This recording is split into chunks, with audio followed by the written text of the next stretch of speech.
Professional football in America is a special game, a unique game. Played nowhere else on earth, it is a rare game. The men who play it make it so. Hey, baby, let's go out there like a bunch of crazy dogs. Have some fun. Coming now, buddy. We on our horse all day long. Let's just kick that butt all day long. Pick it up. Don't stop. Pick it up. Let's go. Get after the ball. Back to somebody.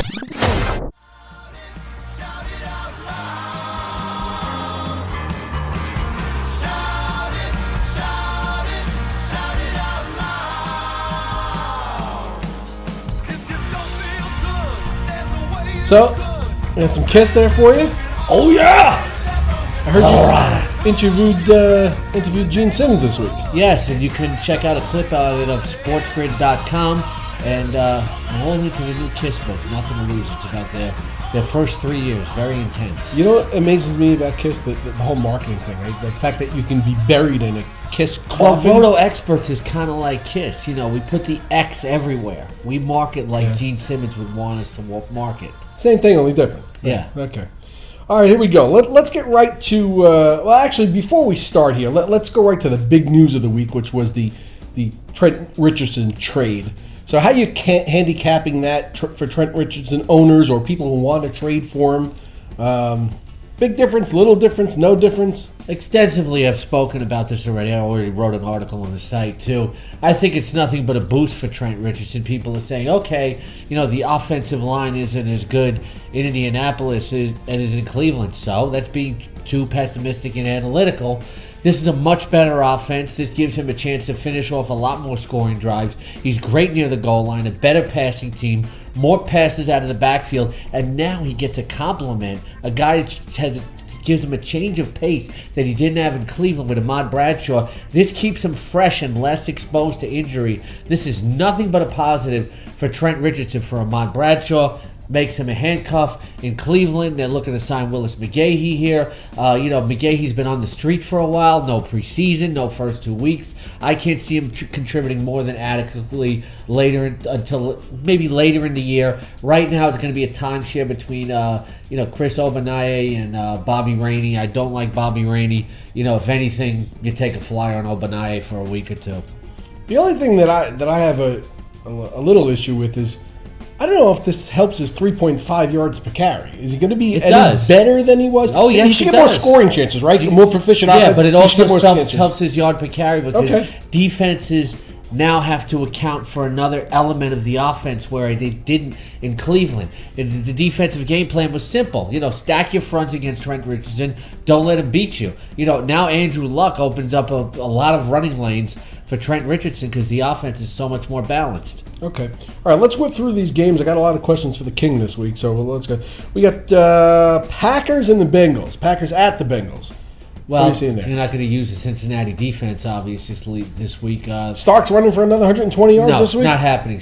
James Starks, teased us during the 2010 playoffs and then didn't do anything during 2011. When teams have time to prepare for James Starks, he's going to be a disappointment. That was the last time anybody ran for 100 yards was 2010. And when they won the Super Bowl, Aaron Rodgers was the leading rusher for the Packers. Well, I was talking about the 2010 playoffs. He played well. Yeah. Everybody was like, okay, let's draft James Starks the next year. He didn't do anything. I think Giovanni Bernard continues to be involved. Tyler Eifert continues to be involved. Bounce back game for A.J. Green. You don't start Andy Dalton. I think it's obvious which Green Bay guys you start. Don't start Starks unless you're missing a Steven Jackson or something like that. Okay. Rams at the Cowboys. Des Bryant going to be a big factor here? Des Bryant's always a big factor. That's a given. He's dinged. That's a given. He was dinged last week. Look at that beautiful catch that he made. Tony Romo's not throwing downfield enough. Not a top start to me this week. I think DeMarco Murray gets more involved, though, this week. And St. Louis can really throw the ball, I think, as the season progresses. You see more from Tavon Austin. Darrell Richardson is dealing with a foot injury, but he is expected to play. Okay. Chargers at the Titans. Titans performed pretty well last week. The Titans, the score didn't reflect it, but the defense did come to play last week. Ryan Matthews is running better inside, but he's still fumbling the ball. I think he's a decent flex option. Mike McCoy is helping Phillip Rivers take advantage of what the defense gives him. He'll have another decent day. Eddie Royal might score again, have a decent day, especially with Michael Floyd out. On the other side, Chris Johnson, this might be his week to finally break off a big play. You've just seen okay stats from him so far. In the receiving game, I really don't like anybody for the Tennessee Titans. Kenny Britt mentally is already on the way out of Tennessee. Johnson was CJ 2K, then was CJ 1K. I don't know. He's going to be CJ maybe 500. CJ 850K, something like that. All right, Browns at the Vikings. We got no Trent Richardson, but you do have Brian Hoyer. The front office actually likes Brian Hoyer, so this is going to be interesting to watch. Everybody assuming to start the Minnesota defense. I think I can't blame them now that they've lost Richardson, but they still give up a lot of rushing yards. Not that I would start any of the Browns running backs. Josh Gordon returns this week. I think you have to strongly consider him as a number 3 fantasy wide receiver. On the Minnesota side of the ball, they're starting to work Greg Jennings more into the offense, but not enough where you can start him. It would be interesting not to use him, but they're talking about using Cordarrelle Patterson more as a playmaker. I think he helps them open things up. I want to see how they start to use Patterson this week. Okay, let's move on to the Buccaneers at the Patriots. No Danny Amendola. Gronk, you'll wait about 10 minutes before the game. You'll find that out. Doesn't look good. Darrelle Revis is going to cover somebody, though. Well, the way with Darrelle Revis, it depends on what offense cover Edelman. Is he going to cover? I would think he covers Edelman. He doesn't cover the slot receivers as often, though. He doesn't, and it depends. Sometimes he'll face an offense that has 2 good receivers. It'll be more like he'll cover a certain side of the field. I can see him matching up against Edelman because it would make sense, but I don't know if that's going to happen exclusively. I would think most of the time. But this is a game with 2 quarterbacks that really, really have to prove themselves. I'll be interested. What does Tom Brady have to prove? He doesn't have to prove anything. I'm not talking about proving anything in his career. He has to prove that he can operate with his receivers and move this offense consistently. He hits the guys in the hands. He hits them in the head. They got to catch it. He has to prove that these guys can be in sync with him. Well, I think Sudfeld will probably be back this week. He can't depend on Zach. Well, if he is back and healthy, they may not have to feel the pressure to come back with Gronkowski, at least this week. They're going to have to feel some pressure here because, Tom Brady and his offense have to prove that it's not as bad as it was during the first 2 weeks. Brandon Bolden... they don't have to prove anything. They're 2-0. The offense has been terrible. Have you watched their football games? They looked horrible last week against the Jets. They won, but that's not what I'm talking about. We're talking fantasy here. You're thinking about the Jets losing. This offense has not looked good, and they have to prove that they can look good, that they're on the same page with Tom Brady. I'm not convinced they can do it. Josh Freeman's not looking good either.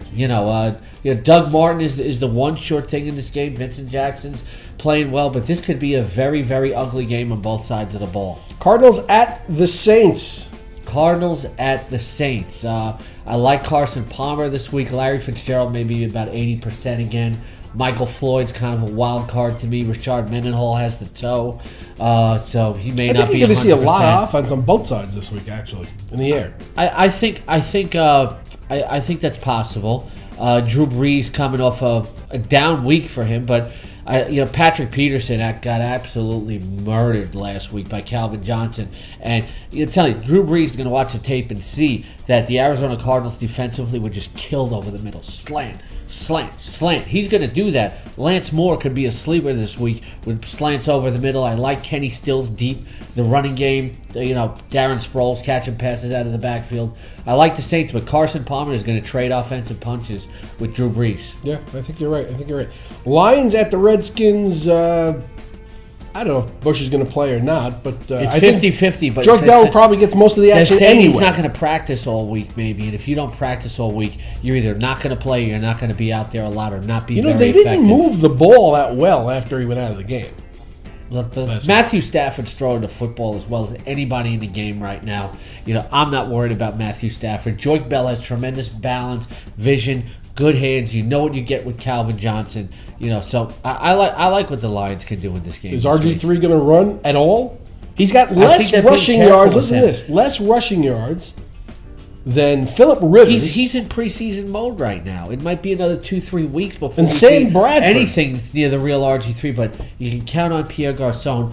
Maybe even more dose of Alfred Morris last week, which I was impressed. He hardly got any carries, and they got blown out. But that defense is terrible. Matthew Stafford's going to have a big week. If you play in a salary cap game or you play like something on DraftKings, you got to use Matthew Stafford this week. I agree. Fantasy feud, 100%. something like that. Giants at the Panthers. The Giants themselves are pretty desperate at this point. Both teams are desperate. I kind of like the Panthers here. I think Cam Newton's going to have a good day. Well, here's the thing, the front office wants Cam Newton to be less as Cam Newton. They want him to hang back in the pocket and not run as much, and that's really hamstringing Cam Newton. Let's see if they're going 0-2, they take the shackles off, and if they do, Cam Newton can have a big week. Steve Smith has been getting double teamed a lot and not being able to break the double teams. He's been very disappointing. D'Angelo Williams has given you some decent numbers. For the Giants, at some point, David Wilson has to figure this out. You got to bench him. You don't start him. Victor Cruz, I have a new nickname for Victor Cruz. I call him Bodega because he's open all the time. The guy's an absolute pleasure to watch. Brandon Myers is pretty good and underrated. And Hakeem Nicks, of course, you start him as well. Okay. Texans at the Ravens. I don't think you're going to see Ray Rice. You may. He's not going to practice all weekend. Yeah. That's not a good thing. Bernard Pierce. Actually, I think we have a question about that. I'll get Bernard Pierce, decent start. Torrey Smith admirably played well against Joe Hayden, so I'm pretty much going to start him against anybody if you can put up decent numbers against Joe Hayden. For Houston, it looks like Andre Johnson may be a go. Again, my Sunday live chat on rotoexperts.com, Google Plus Hangouts, 10 a.m., New Google Plus Hangout on the front page, 10 a.m. to noon. I'll give you the updated injury info on all of these guys, but it looks Andre Johnson's going to be a go, and I'm not surprised by the play of DeAndre Hopkins. I love him as a wide receiver 3. I should hang with you Sunday morning. Be there or be square. Yes. Okay. You think you got anything better than that? Yeah. It's the old cliche. Dating myself. Falcons at the miraculous Dolphins. The Dolphins, the offense, it doesn't wow you, but they're efficient. Ryan Tannehill's efficient. Lamar Miller's efficient. They got a good defense. Let me tell you something. Atlanta's got a lot of injuries on defense, and the Dolphins can take advantage. Another good day for Mike Wallace. Decent day for Lamar Miller. You might even see something from Brian Hartline here. On the Atlanta side of the ball, what running back Jacquizz Rodgers is too small. If you got to use a running back there, Jason Snelling, he's done it before in 2010. This guy can score touchdowns. Obviously you don't worry about Julio Jones. You don't Do you use put Roddy White in your decoy spot? No. Right? I don't even know if they should be playing Roddy White. I'm silly. not a doctor, but it doesn't look like he should be silly. playing. Tony Gonzalez probably gets more involved in the offensive flow this week. Okay. Bills at the Jets. Bills and the Jets. This should be a defensive game. I like EJ Manuel. He's coming along, but as you well know, the Jets defense is respectable. It's just that they spend too much time on the field. Yeah. But I don't know if that's going to be the case this week. CJ Spiller will get his. Fred Jackson will get his. You can't bench Stevie Johnson. Nobody wanted to draft him, but the guy continues to put up numbers. Pick up and stash Robert Woods. He's going to continue to get better. On the Jets side of the ball, there's nobody that you want to start. But you know what? Powell seems serviceable now. Only if you're absolutely desperate. I mean, if it comes down to Bilal Powell or Chris Obanaya, I'm going to go Bilal Powell. But, the Jets, I would start the defense this week. You know why? You can't just look at the matchup when there's a divisional game. In divisional games, when teams know each other and they know each other's tendencies, it tends to be different. I think this is going to be about a 14-10 game. Yeah. Okay. Wouldn't surprise me. Yes. Colts at the 49ers. 49ers are going to be pissed off. And the Colts, he's not going to play this week at running back, right? They're good. If they put him in there, they know it's going to be he's going to play. He's going to play. You don't acquire this guy and not play him, but he's not going to be he's not going to get 25 carries. Every time he's in the game, they know the ball's going to go to him. In 2010, Marshawn Lynch went from the Buffalo Bills to the Seahawks on October 6th. Right. He got about 13 carries his first game. Okay. So I'm expecting 13 to 15 for Richardson. Running back is the easiest position to plug and play. I think he's in. You got to know pass protections. You got to. He knows how to pass protect. Yeah, but you don't know. He doesn't know the playbook, but he knows how to fundamentally pass protect. Yeah. But here's the thing with Richardson: you don't acquire a guy like that and not put him on the field. It's a tough matchup. He's still top 15 this week because he could score a touchdown this week. Ahmad Bradshaw, maybe use him as a flex. This is a tough matchup for Indianapolis because, as you said, the 49ers are going to be very angry. Bounce back games for Frank Gore and Anquan Boldin. Jacksonville at the Seahawks. I've been having fun all week with this point spread on this. I actually saw a line that got moved over 21.5, and to me that's insane. But in terms of fantasy, look, this is the NFL. Jacksonville's got nobody though in terms of fantasy. They're going to be hawking all over James Drew. Well, if Jones Drew plays, and it looks like he is, the Raiders were able to corral Jones Drew last week and gang tackle him and swarm him. This is the NFL. I think the game itself is going to be a lot closer. I have to take the under. This is the NFL, and every team comes to play every week. They're professional teams, but there's just too wide of a talent gap here. Plus the home field advantage for the Seahawks. Betting wise, I might actually take the Seahawks. Richard Sherman last week. Crazy. Richard Sherman last week was shutting down Anquan Boldin. Now all they have is Cecil Shorts and Ace Sanders to go against him. Chad Henne in Seattle. Well, on the it's gonna be pretty on bad. the Seattle offensive side. Offensive side, bounce back game for Russell Wilson. Good time to buy low on him. Everybody's going to be expecting Lynch, to pound the ball down Jacksonville's throats. But, Russell Wilson can work the ball here. If you're desperate at wide receiver, Sidney Rice and Golden Tate are good starts here. I think the Seahawks are going to pass the ball pretty effectively this week. Don't forget to watch my preview, our Roto Experts preview on Seahawks.com every week. Okay. Bears at the Steelers? Bears at the Steelers. This is not what it once was. No. Ben Roethlisberger's offensive line not playing well. They Bears. Have no running game, but use Antonio Brown. He was angry that he only got 6 balls for 57 yards last week. When a diva like that calls for the ball, as you saw with Mike Wallace, yes. you see when a guy wants the ball, he'll get it. So I like Antonio Brown. The Steelers' defense is still respectable. I don't like Jay Cutler this week. Alshon Jeffrey is faded away. Matt Forte is playing as well as any running back in the NFL. They will get him the ball this week. And Martellus Bennett playing with a shoulder injury, still a touchdown threat. Okay, we get Oakland at Denver. Now, let me ask you this about Ryan Clady, who was lost this week. He's gone for the year. So now they're going to have an undrafted free agent protecting Manning's blind side for the rest of the season. Not so much in this game, but that can't help Manning. Well, here's the thing. People always see like a stellar offensive lineman go down and figure the quarterback's going to get sacked more. Offensive line is the easiest position in the NFL where you can plug in the backup instead of the starter, and you can still get adequate play. I don't know about that position. Well, they pay a lot of money for people to protect blind sides. But we don't necessarily know that this guy's going to stink because he's an undrafted free agent. No. But not necessarily sacks. I've seen a lot of undrafted free agent offensive linemen play pretty decently. He's had a lot of playing time. But here's the thing, though. Peyton Manning still has the quickest release in the NFL. He's going to know to get rid of the ball. Ball's got to come out earlier. I'm not making a big deal about this fantasy-wise. Really? Okay. You still start all your Denver wide receivers. No Sean Marino has a decent day. Darren McFadden, they're going to stack their fronts against him and try to dare Terrell Pryor to beat them, try to play containment with him. It's all Denver. Yeah. Marino's had a lot more work than people were forecasting before. It's still going to be Monty Ball eventually in Denver, though, I think. Okay. All right. Let's get right to some questions here for the King. Okay. We actually have 2 questions from celebrities this week. Really? Yeah. For the King. Who would these celebrities be? Spoke to Marv Levy. Marv Levy. Marv Levy has a question for me. Marv Levy has a question. Is he talking about the coach? Yes, Marv Levy. Why would Marv Levy be asking me a question? I asked him a question. It's a fantasy question. Really? He wants to know what you pulling my leg on this? No, it's right here. Yeah. He wants to know what you think of Stevie Johnson from a fantasy perspective and his prospects. Well, I'm very honored that Marv Levy would ask me a question. I'd probably want to ask him about the playbook. But Stevie Johnson, like I said earlier in this video, this is a guy that nobody wanted to draft in fantasy. And then I took it a few leagues because he's just so dependable. People underrate Stevie Johnson. This guy is very, very dependable for a young quarterback. He's a red zone threat.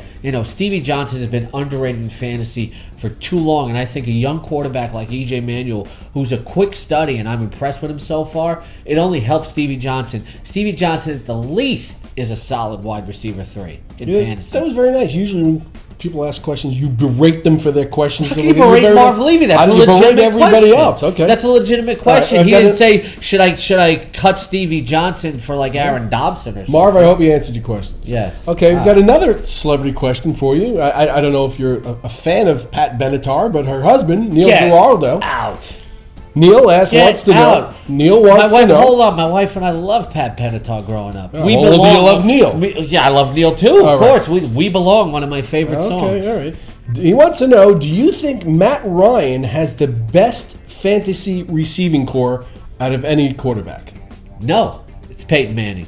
Peyton You like Manning, those definitely. receivers better. Wes Welker, Demarius Thomas. Wes Welker, Demarius Thomas, and Eric Decker, and now Julius Thomas. Oh my, that's He doesn't have that's chumps the best down in receiving Atlanta. core. But let me tell you something: you don't have to have the best receiving core in the game to have an outstanding fantasy quarterback. Matt Ryan, top 5 every week. All right, Neil, there you have it. Yes. Okay. At Smitty wants to know if you think RG3 will ever run again, or are they no more zone reads, whatever? Is he just I going to be a think pocket maybe later passer? in the season you might see more of it, but he's still in preseason mode. Okay. Yeah, hit me with your best shot. All right. At Mike Greenstein wants to know who you think has the best defense in the NFL. I don't know if that translates into fantasy points, but In fantasy and the NFL, it's the Seattle Seahawks, and everybody talks about Richard Sherman in the secondary. It starts up front with the defensive line.